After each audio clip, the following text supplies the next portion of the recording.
Good morning. You have an opportunity to listen this speech and to discuss this interesting question instead of military-style security networks. But I guess the people who are very interested in military security will find something interesting here. So this is the agenda, and we will start with the discussion of the problem that we all know. It is the problem of using passwords, using weak passwords, and using the same passwords for multiple sites and applications. And then we will try to see how this problem can be solved and what is the solutions for this. And at the end of my speech, I will present some new ideas that we have about how this problem can be solved, and to see how this can be implemented and how we implemented this. And surely we all know this problem, and we see it everywhere. And I can ask this audience who really use multiple strong passwords for different applications. Several guys. That's a very good audience, in fact. And surely this cannot be implemented without any technical tool, like, for example, Fredoseev or Mozilla web browser built-in functionality for saving such passwords. But in fact, common users, not hackers, they do not think about this. They just write down their passwords on the monitor, and they use a simple word like the name of a dog or something like that. And this is terrible, because even organizations underestimate the risks for this. And even if organizations use some policy internally, for example, you should use only the strong password, blah, blah, blah, blah. Users just throw this out and use what they want. Because we think that this cannot be solved without technical solution. Because people like to be lazy, and all the security questions, they not for common public. And let's see what the technical solutions can be implemented in this field. And first of all, it is a very big amount of several solutions, like biometrical tokens and certificates and OTP tokens. So it is, first of all, it is hardware solutions. It is hardware solutions that is used for storing some secret information, for generating OTP passwords, for accessing certificates that is stored on the devices.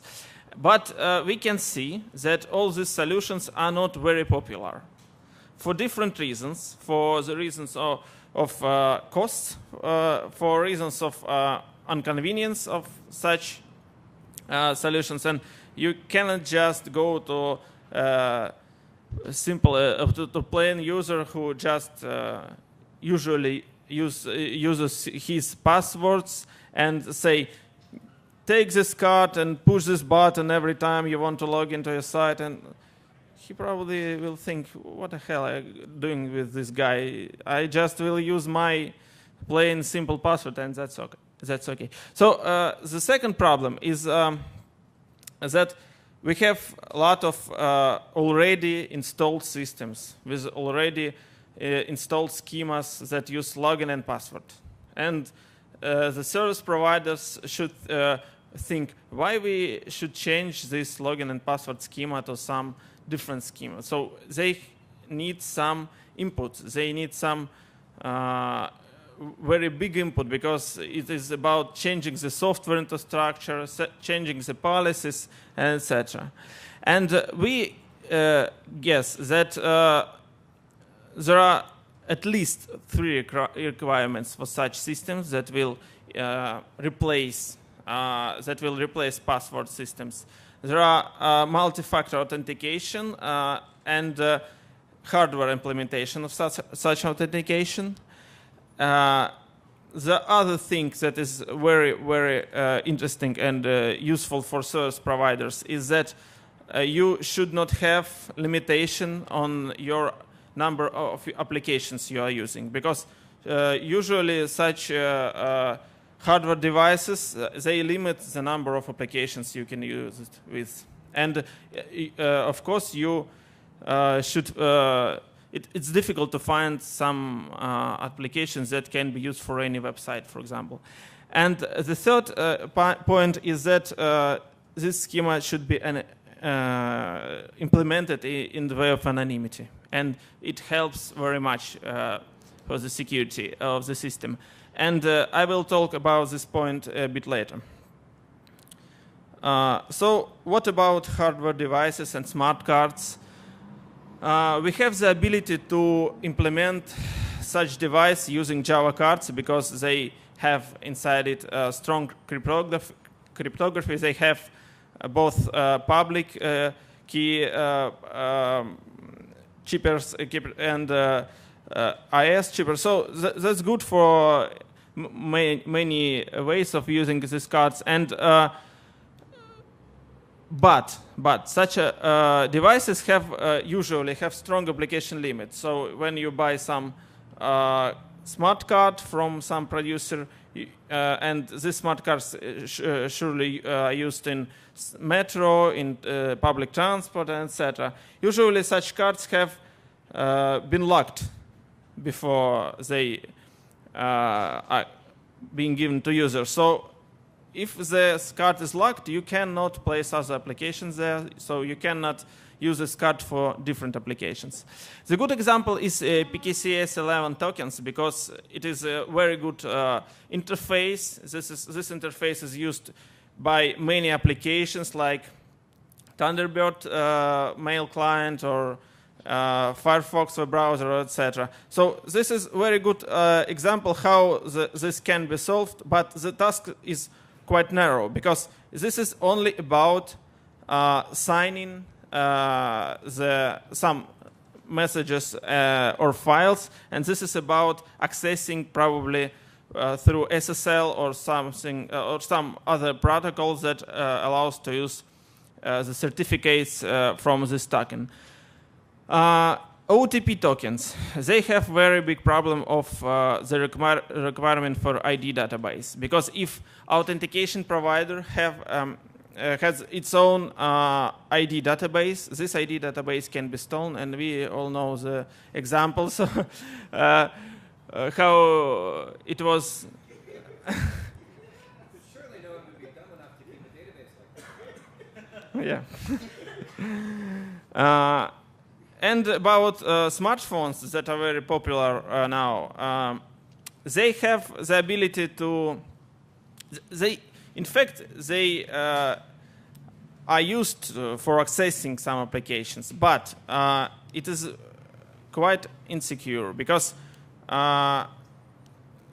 phone applications and phone operating systems are being cracked and are being hacked. So this is quite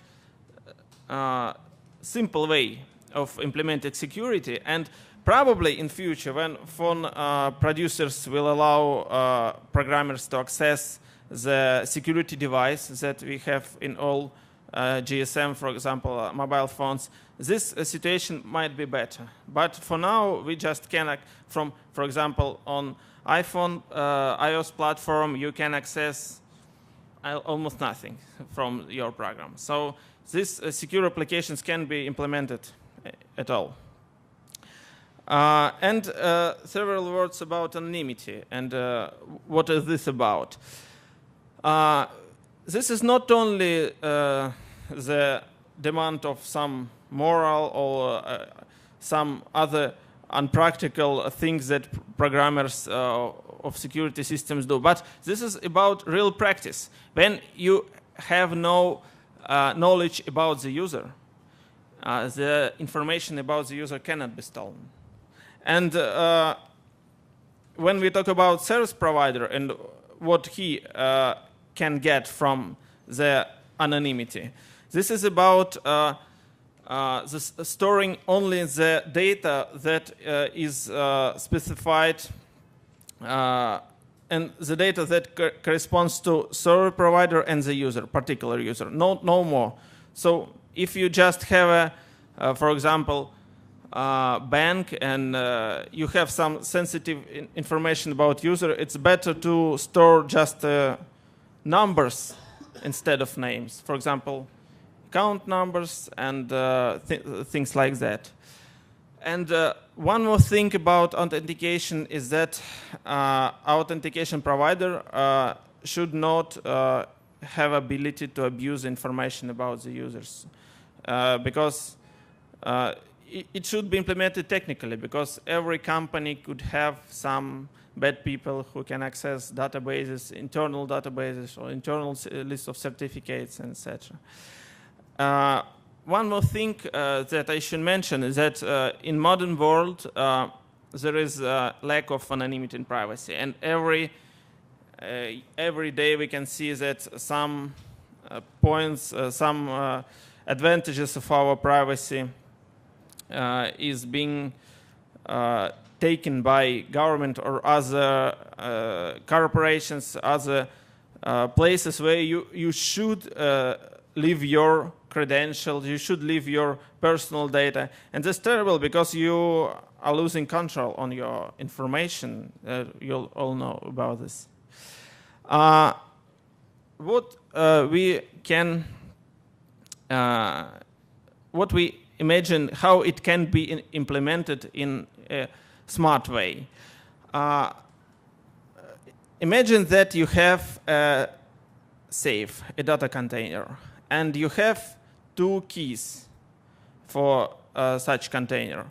First key is the user's key, and it can be stored on some hardware device or wherever. Only user can access this secret. The other key is belong to a service provider, and to access this data container, you should combine these keys and get the address of the data and get the decryption key of the data. How it can be done? It can be done, for example, with one-way permutation function with two arguments. First argument is a user ID, the second argument is a service provider ID. And you get some long number. This long number is the address of the authentication container. Of course, if you change service provider ID, for example, you are going to the different website or using some other service provider, you will get the different number. And thanks to math, one-way permutation function will give us the quite different number. And even if we will know all the list of data containers, for example, we will get access to the storage where all this stuff is located, we can't guess what was the user ID, what was the server provider ID. We just can try. For example, 16 bytes for user ID, 16 bytes for service provider ID, it will be quite long. And the idea is that user can get such a container, and service provider can access this container and can write all the application-specific data there. For example, if you go to bank, the bank can write some number of your account, a small amount of data. If you go to website, for example, with well-designed WordPress or all different web applications, you just service provider will just save in such container the name of your user or the ID of your user in that system. So you will use your passkey, you will use your secret key as a user, and service provider will get only in this moment. Service provider will get access to your authentication information and can give you all the other things that this service provider should do. This schema is anonymous because different service providers know nothing about where this user is going, and and even if you have some key, you can use the schema without any presenting your other credentials. So there may be some service providers that will require your credential, but you will stay. You can give it or no, say will use different service provider. And how we implemented this? We created a set of services.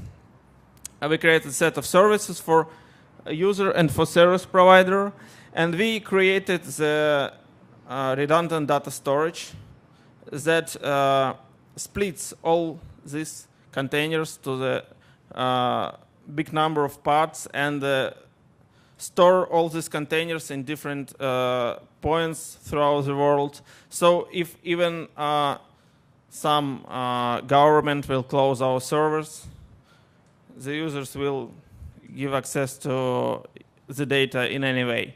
And in fact, we created the hardware device that is based on Java card and XP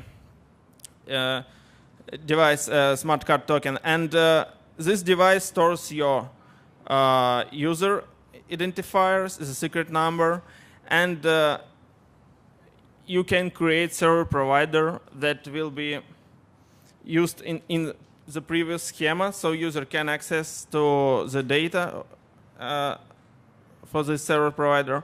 And we created several examples of how it can be implemented. For example, we created secure journal application where you can just save the portion of your application specific data, and the PKCS11 library that all the certificates you store is being stored not on the card but in the redundant storage, and the access to this data can be granted only when the passkey is present.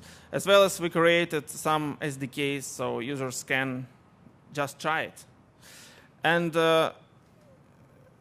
I want to, before you can ask your questions, I want to mention that here you can try these applications. You can just get a key set to check what is it and how it's doing, and we will discuss this with you. And we can do all the demonstrations here or in international hotel that is in, yep.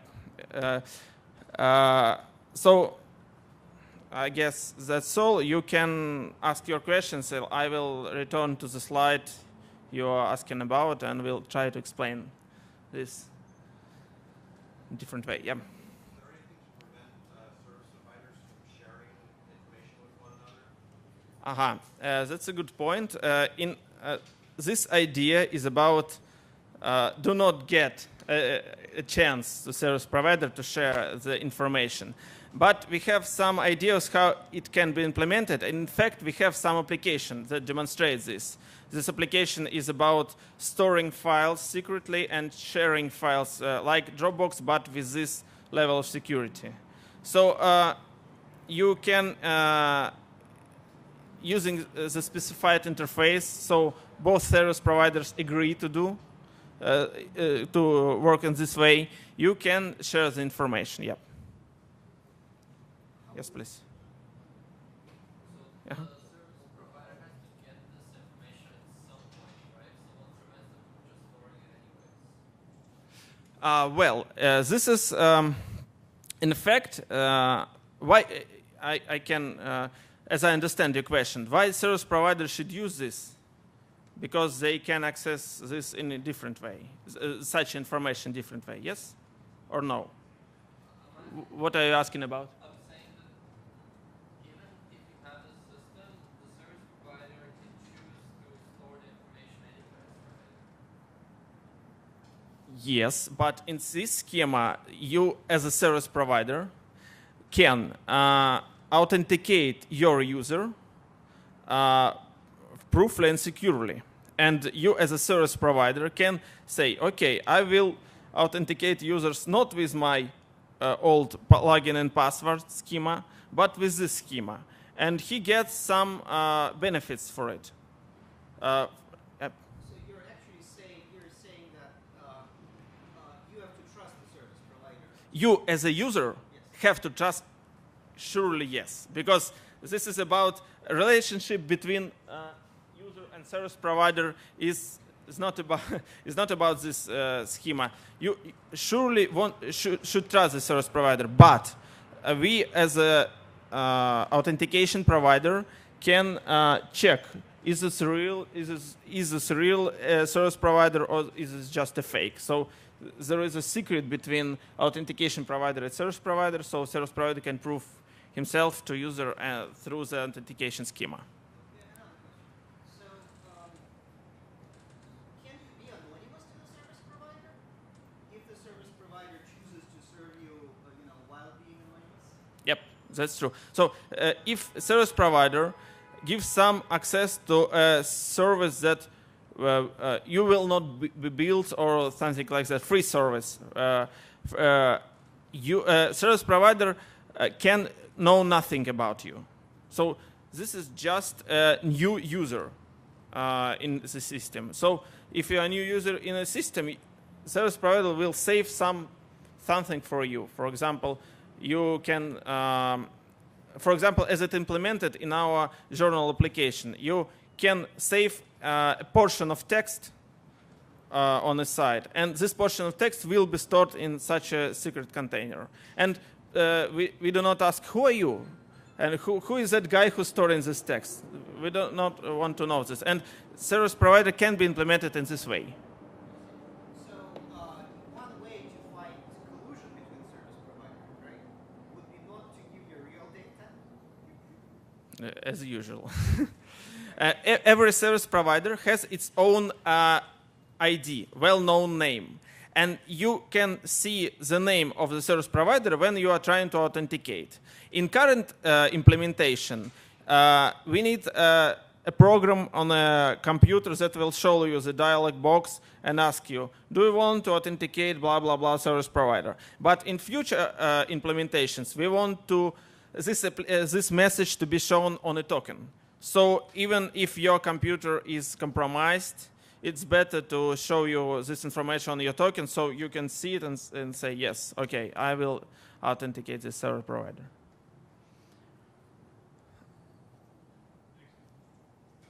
Sorry. How does the service provider receive payment from you? This is a good question. In fact, we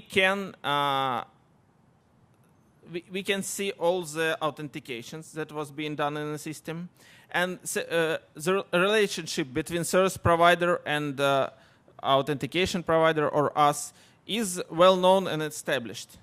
So probably there can be schemas when a user from internet come here and ask for a service provider ID. I will be a service provider, but this relationship is established, and this relationship cannot be anonymous as in case of users. And therefore, we can track all numbers of transactions that a service provider is doing with his users or anybody. And this number of transactions will be the basis for the bill that will be created. Service provider does not receive payments. Service provider pays for their service.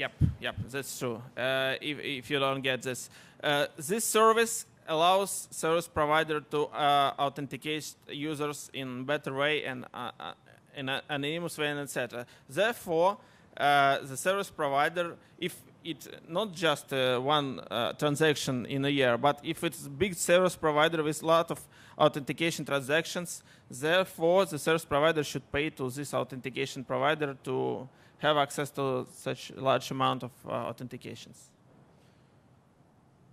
The challenge is your identity is revealed at some point if you're providing payment, unless you work at really being anonymous. Sorry, could you? I don't get the point.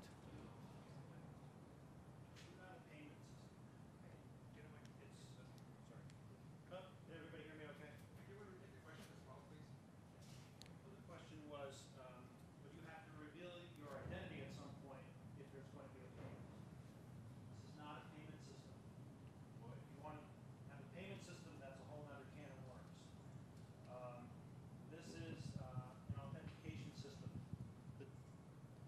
Thank you. The difficult concept to grasp here is that we actually don't return credentials to the service provider.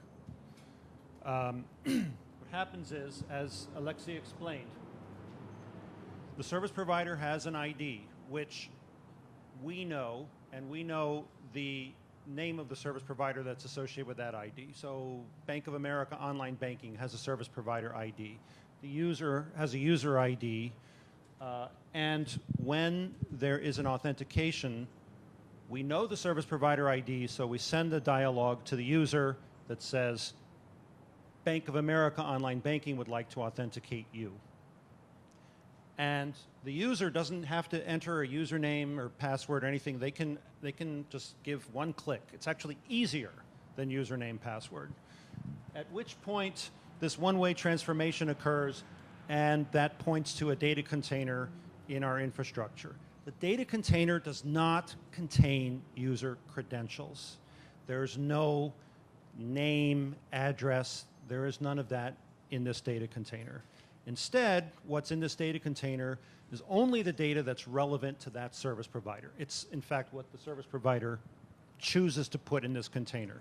So if it is Bank of America, then it might be an account number, just a number that is not associated with a user, just a number. And in any case, this number, we don't have access to it, we don't know where it's stored, and we don't know whose it is. The entire system is anonymous. Now, when the user goes to access a different service provider, for example, they're using an application on their PC, and it's a licensed application. So in that case, the user uses the same credentials, but the service provider ID is different, so the one-way mathematical transformation yields a different address, so there's a different data container that's returned. That will have completely different information. For example, since it's a licensed application, it may just be the expiration date of that license. It's only data that's relevant to that specific application that's returned. It's not a credential.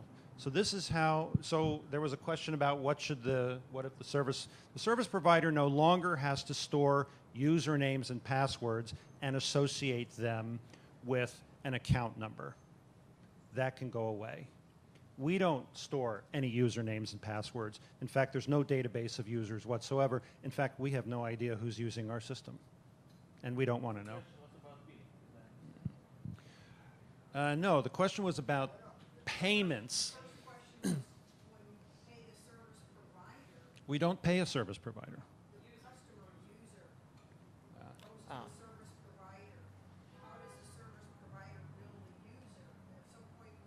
Okay.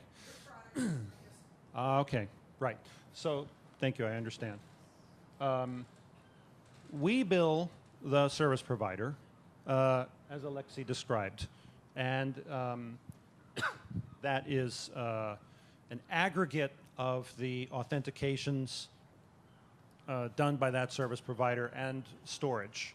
And by the way, it's really reasonably priced. It's meant to be easy to implement both from a billing perspective and from a technical perspective.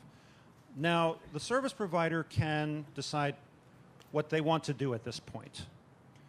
The Bank of America example, they probably just want to eat that cost. I don't see Bank of America billing users. Well, it'll be, let's say, it'll be bundled into their prices. The service provider can either absorb those costs as they do today with RSA Secure ID, or they can, if they wish, bill back to the users. Were you talking about a user trying to do a payment? I do see that. I think it's like you No. push the security problem over to the service provider to determine, one, how much to charge and who to charge, and then there's an authentication portion of that end of it. But you're on a different side. You're like inside the bank side. May I answer? If a service provider want to bill user, we do not care. It's about them. So we are talking about how service providers can be built for such authentication. So service provider and user usually have some relationship between them, some signed contract or something like that. And if service provider will deal with anonymous users, that means that the service is free. Because if it's anonymous, probably it will include some anonymous payment or something like that. But that's not about this authentication schema. This authentication schema helps a service provider stores authentication information and the user easily access to multiple service providers with the same passkey. But this is not about how service provider can bill user for his own tasks or something like that. Please. The part where the passkey Yep. This is it. basically contains the entire credentials, am I right? It contains the secret number that is being generated first time when you personalized your token. And from that time, you can use this passkey or different devices associated with the same secret number. The only thing this passkey stores only this secret number that allows you to get access to the data containers that was associated with you. So if I'm, you don't need a password or anything like that to use that key. Once you plug it into your computer and you go to the website, you just click and say Yep. accept it. That's true. So if somebody's, say, purse gets stolen and it contains their bank ATM card and the passkey, the person who's stolen it now has the ATM card so they know what bank they're from, and they have the passkey so they can now authenticate to the bank's online Yep. service. Alexy. No. I me, don't get the point. I Okay, guess. let me, well, just a little language issue. Okay, the only thing stored in the passkey in terms of credential is a long number. Sure. That's the user. That's the first part of your question. The second part is you can associate a password, user-selected password, with a passkey.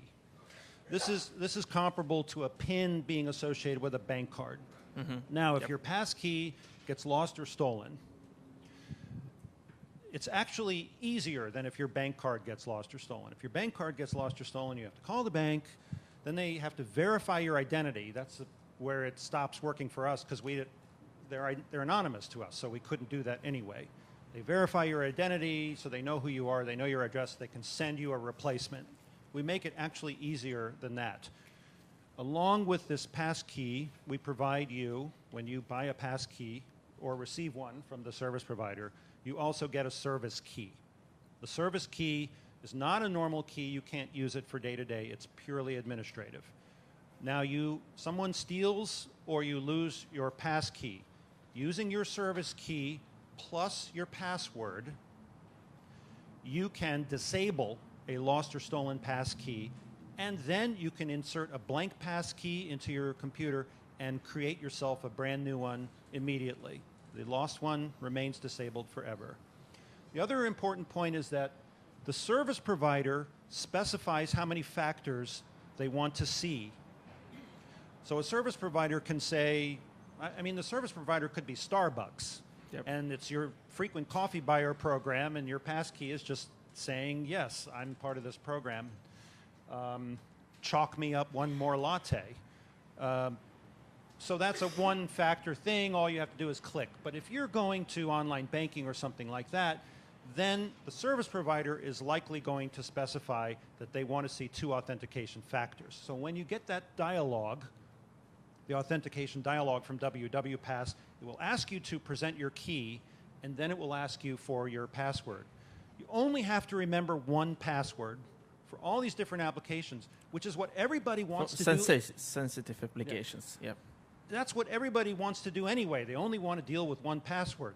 The thing is here, that is safe behavior, whereas today that is demonstrably unsafe behavior. Okay. Other questions? Yep.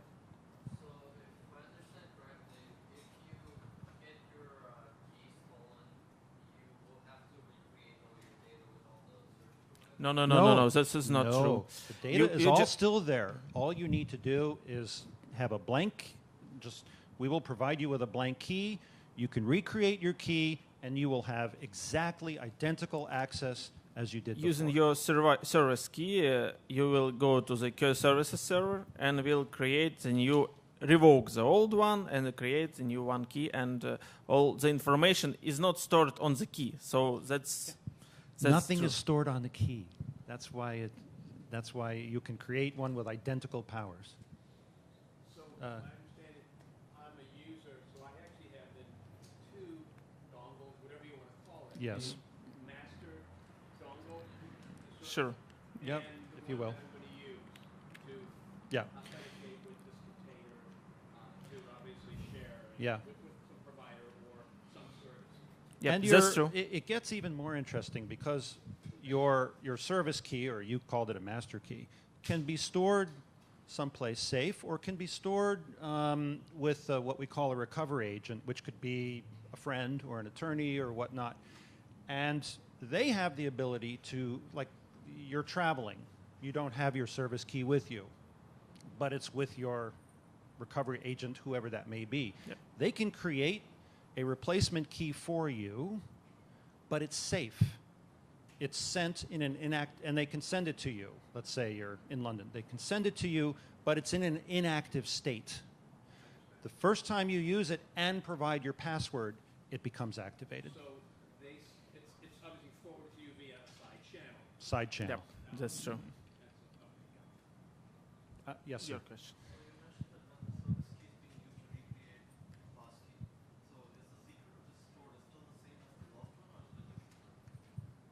This is the same secret. The user ID will be the same as the lost one. But there are two numbers in the key. An ID that's specific to the physical key Yep, the name and of the the token. user ID. Yeah. So what you're doing when you disable a key is you're blocking out the physical key ID, but the user ID is the same. So you'll block the particular passkey, and this passkey cannot be used more in the authentication system. Did that make sense?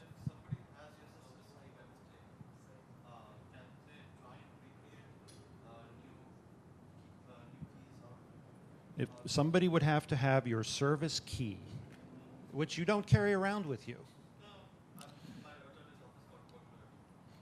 I'm sorry, I can't hear. If you just created from scratch a new key and put for somehow I don't know, put the secret user key in this new blank key without our key management system, you will be denied because the ID of your new blank token is not in the list of the tokens of that user that key system knows about. I answer this. What, I'm sorry, was the question if the service key is stolen? No, that's not about this. Oh, Okay. Well, you can't do anything with it unless you also know the password. You always have to know Yep. two things to be able to do anything administrative. Similarly, if you forget your password, a lot of people forget their passwords. Yep. There's a way to recover from that. Again, you have to have two things, and in that case, the two things are your pass key and your service key. You can also have multiple service keys. And use it in many recovery agents. And store them in separate places. Yep. So it occurs to me that you might actually go for some sort of a rubber hose resistance scheme with the service keys, right? Like you just said. Yep. Basically, maybe having a way to lie about you having yielded the secret to convince somebody, like plausible deniability, to convince someone that you've given up the secret, but in fact you haven't given up the real secret. And who do you think you'd be giving that up to? The guy with the rubber hose. That's the essence of rubber hose analysis. Right? Basically, you have somebody compelling you to disclose a secret, but you Electronically. But well, or physically, Oh, physically. But you want to avoid disclosing all of the information. So you disclose some, but not the rest. Right. So I'm wondering how then, whether your scheme, perhaps with some development, accommodates this. I don't know, but I think you know as well as me that that's not the most common scenario. I mean, with a gun to someone's head, you can always get what you need, but in the system is designed so that there's no way to grab mass databases of identities. Yep. Which This is a very good point, and we should discuss it after our speech. That's If you'd like, we have we can also show some demos. Well, Okay, I don't know other about questions? the connection. Yep, yes, please. So service keys have passwords. Who authenticates these passwords? And where are they stored? How who has the password? This password is used by key management system inside our authentication system. So it is stored in encrypted form, so it can be accessed by authentication system administrator and use SRM protocol to get the password from the device to the service and etc. So, But an important we can it is discuss the encrypt- technical things right after Yeah, the we can discuss just an important point though. The password's encrypted when it's stored, but we don't have the key. All the encryption in our system is controlled by user keys, not by us. So when we store any data, whether it's access data or data that the service provider wants to store, any kind of data, a law firm storing files that are sensitive. When we store data, we use the Reed-Solomon algorithm to fragment the data, disperse it all around the world, and it's encrypted, but we don't have the key.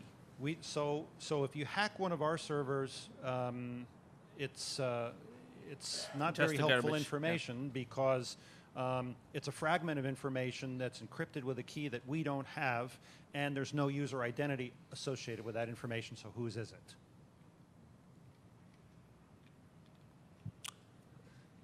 Other questions? So during lunch, you can go there and discuss some weird questions with me. And also we have these case sets you to try with our system. It includes some papers that will tell you how you can go to our QA services and get access to our system, what's the applications, etc. So if you are interested with this, be there. We could stick around here. Yeah, there's a little time left before they serve Okay. lunch. Come and see demos. We'll do it Okay. up at the front of the room. Thank you very much. Thanks a lot.